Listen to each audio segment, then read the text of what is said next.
Hello, everyone. Welcome back to Ask Mom About Real Estate. My name is Mac. I'm the son. I'm Becca. I'm the mom. And today, on episode 9 of Ask Mom About Real Estate, we're going to be discussing short sales. So, Mom, with short sales, can you just explain what short sales are exactly? So a short sale isn't short.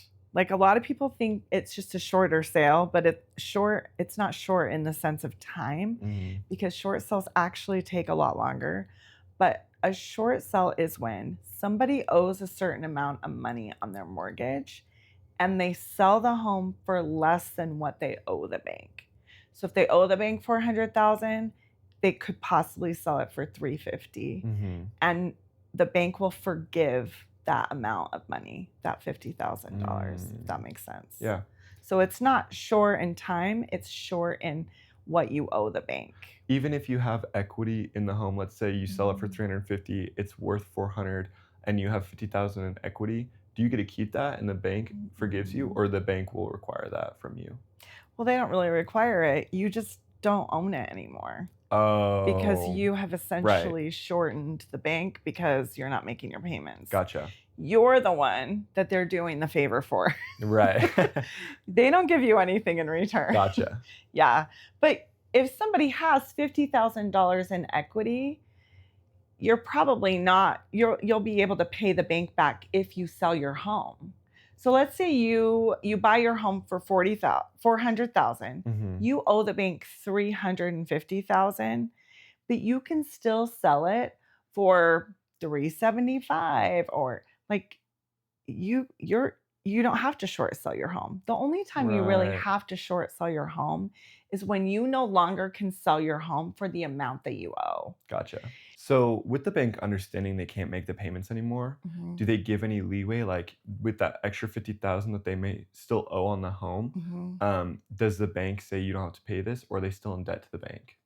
They're not once they've sold it, Mhm. the reason why so in a short sale, you have the seller and you have a buyer, but there's also a third party, there's the bank. So the bank actually has to help the seller decide on a price for the home.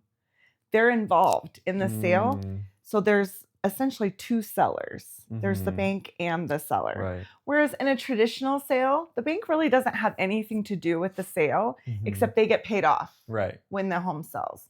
But in a short sale, the bank actually is heavily involved. The bank has to approve the price, and the seller has to be willing to essentially do the things the bank wants it to Mhm. do. When a bank is involved within the short sale, how are they pricing the home as well? Because generally, I feel like short sales have taken place during times of a housing crash, especially Mhm. this was popular during the housing crash of Mhm. 2008. But with that being said, are they going through the same process that you would to appraise this home for a price that is listed to similar homes in the area, like they do with appraisers in a normal sale? Is it the same process? Yeah. In a short sale, there's a realtor that's Mhm. involved also. So um the realtor can either be chosen by the seller on listing the home, or sometimes the bank actually assigns a realtor. Not usually, but sometimes. If they want to, do they Mhm. have the power to overturn the seller's desire for a different realtor? Only if it goes into foreclosure, Okay. and we'll talk about Yeah, that yeah, yeah. also. When the seller decides on the realtor can work with the bank and the seller, kinda triangular, Mhm, just to kind of decide on that price. So, typically, as a listing agent, you're going out and you're looking for comparables mhm. to help you find the price. The great thing about short sales for buyers is sometimes they are a little bit better deal because the bank is saying, okay, we would rather not have the house come Mm, back to us. We'd rather you go ahead and sell it gotcha. in a short sale Mhm. situation. It is less work for the bank in the long run if the bank doesn't own it and the seller still owns the bank. But the bank is heavily involved. Gotcha. So, generally, what type of situations cause someone to do a short sale instead of a regular sale? So, like you mentioned before, during the housing market crash that they call in like 2006 to 2008. After that, I actually started real estate in 2010, and they were doing a lot of people were doing a lot of short sales. Mm, And one of the reasons why is for the same reason the market crashed, is people were borrowing more than what their home was worth. And during that time, people were losing their jobs, so they were unable to make their payments. And at the end of the day, that's the number one thing is mhm. people are unable to make their payments with a job loss, or they just choose other things than paying their mortgage, right? Like they're not great at budgeting their finances or whatever. So typically, a foreclosure process will start when you've missed about 3 or 4 payments. Gotcha. And they'll start that foreclosure process. We'll probably do a whole nother episode on foreclosures. Mhm. But if the bank starts notifying the seller that they're going to take the home away because they're not getting the payments and they're not making the payments like they said they were going to, Mhm. they'll start that process. If the seller is smart, they will try to reach out to someone to help them try to short sell their home, Mm. including the bank. They'll try to reach out to the bank and work the options with the bank. There was a time when your dad had lost his job and I wasn't working at the time, and we couldn't afford to make our mortgage payment one month. So we reached out to the who held our mortgage at the time, and they actually gave us the option to pay half mortgage payments up to 4 months, which only meant we were missing two Hmm. payments essentially.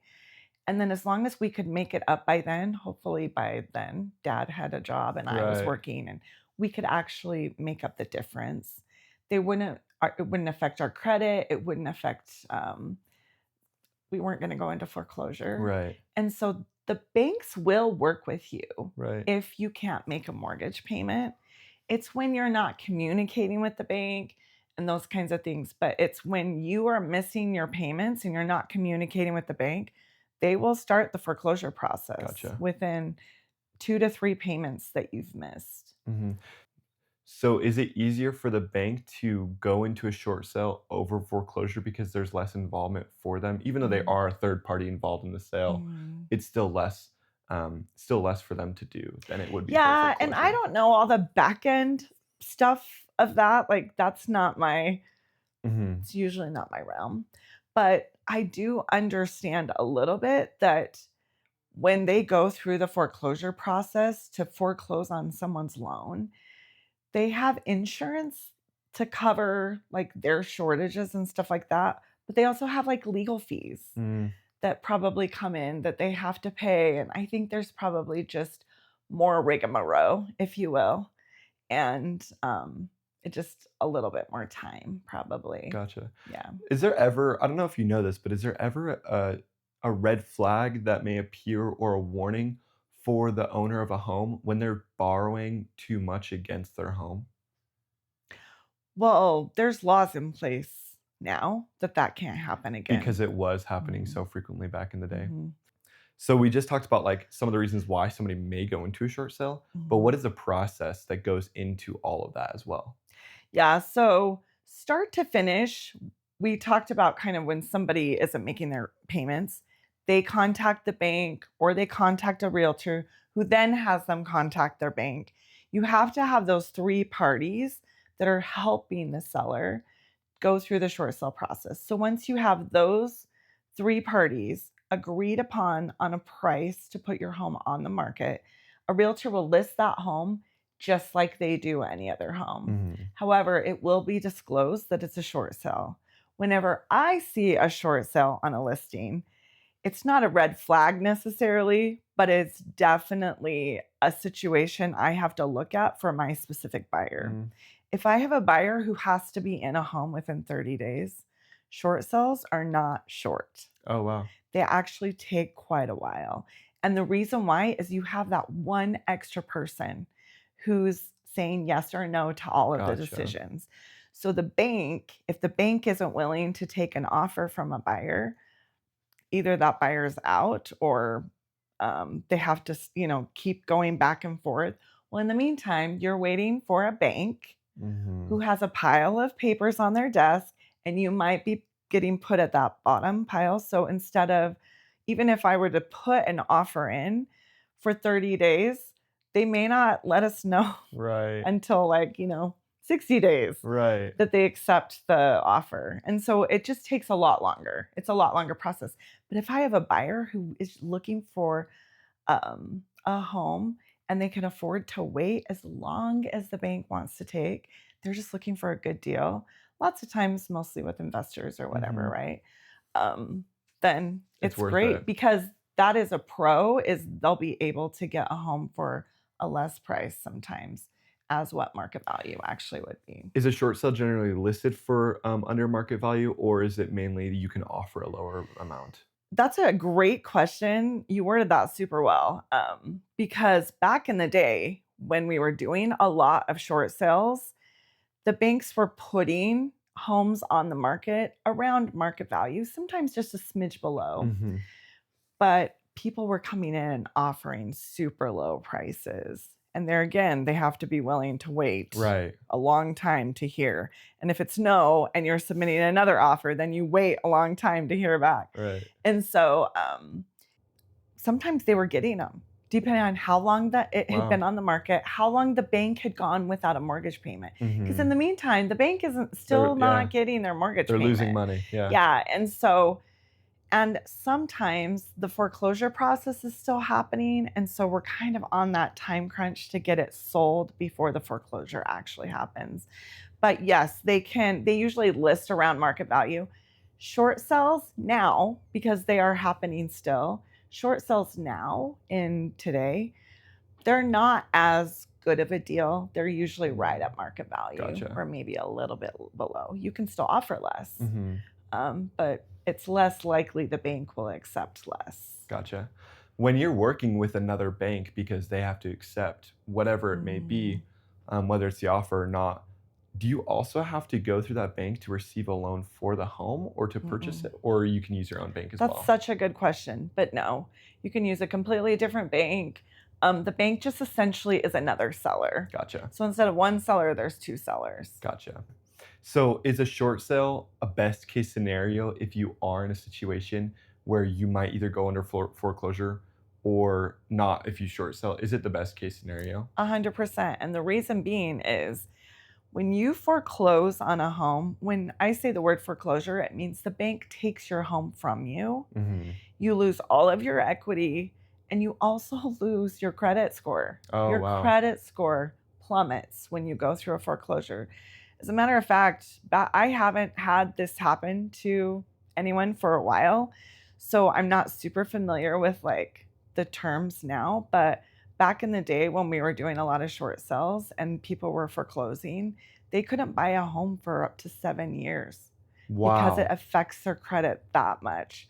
So a short sale is a way better option than foreclosure. Short sale does affect your credit and it will affect your credit for a while, Wow. but nothing like a foreclosure So let's say or a you're bankruptcy because a lot of people were right. doing bankruptcy too. So let's say you do fall under a situation where you need to short sale Mhm. and you haven't made the last 2 payments of your mortgage, but you are now in communication with the bank and you're looking to sell it.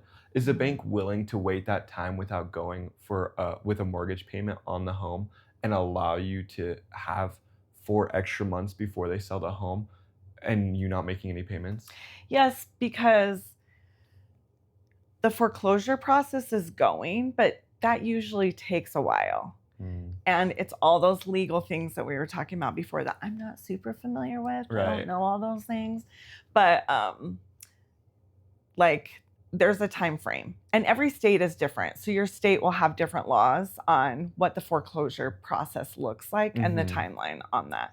Sometimes like I'd heard there was a couple times during the crash that I heard people had been in their home for up to a year to 2 years without making payments. Wow. They could pay the utilities, keep the lights on, keep the water on, but they weren't making their mortgage payment. It took that long because there were so many foreclosures Right. happening. Wow. So it just depends on how long it takes. The bank, to answer your question shortly, no, they don't like you to miss payments, Right. period. But they will work with you if you're communicating with them. Mhm. And in this case, in a short sale situation, you also have a realtor who's communicating with the Gotcha. bank also to Yeah. kind of educate them about the process, about the market, how many days on market. Like the bank is constantly asking for check in from the realtor and stuff Mhm. like that. Okay. Awesome, everyone. Thank you so much for tuning in to episode 9 on short sales at Ask Mom About Real Estate. We hope you enjoyed, and we'll see you in the next episode.